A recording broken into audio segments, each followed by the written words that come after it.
Hello everyone! Ayan, so for today's video ay magluto tayo nitong napakasarap na pansit bato. So yun na nga, so ito yung aming naisipan na lutuin para sa aming snackan kasi medyo matagal na rin last kaming kumain ng pansit bato. Talagang napakasarap po ng ganitong luto. Pag sinabing pansit bato ng Bicol, super yummy po yan. So nilahukan ko na lang yan guys ng chicken. Ayan, so nagisa na tayo dyan ng ating bawang sibuyas. At nilagay na natin dyan yung ating chicken. Pigpa-slice ko lang ng maliliit. Ayan, para panggisa lang guys. Tapos syempre, ilalagay na rin natin dyan yung ating gulay na may repolyo, carrot, tapos celery. Para syempre, para mas mabango pag may celery po. Ayan, napakasarap po niyan. Syempre, nilagyan na rin natin yan ng soy sauce, pamintang konti. Tapos, naglagay na tayong half chicken cube, ayan. Tapos, syempre, wag natin masyado lutuin. Ayan, kunin lang natin, set aside lang po natin iyan. And after nyan, syempre, dyan na rin tayo maglalagay ng tubig. Ayan, hanggang pakukuluin lang po natin iyan.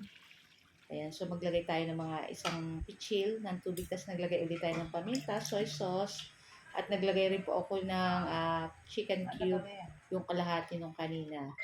Tapos, halo-haluin lang po natin iyan hanggang matunaw yung chicken cube, and then hintayin lang po natin yung kumulo ng mga ilang minuto. At pag kumulo na po iyan, pwede na nating ilagay dyan yung ating pansit bato. Ayan. So, kalahating kilo po yan, pero madami po yan pag naluluto. Ayan. Tapos, hintayin lang po natin, pakuloyin pa po natin iyan. 3 minutes. Tapos, takpan lang po natin. Ayan, huwag muna natin haluin. And, ayan na nga. So, after mga 3 minutes, 4 minutes, ayan. Buksan na natin yung takip at pwede na po natin yan haluin. Ayan, ay turo po sa akin yan nung friend ko na magaling magluto ng pansit bato. Shout out kay Lorna Bernaid. Ayan. Napakasarap niya magluto ng pansit bato. Tapos, ayan na nga, at nilagay na rin natin dyan yung ating niluto kaninang gulay para sarabay na silang maluto. Kasi ang ating gulay half cook lang naman yung kaninang pagkaluto.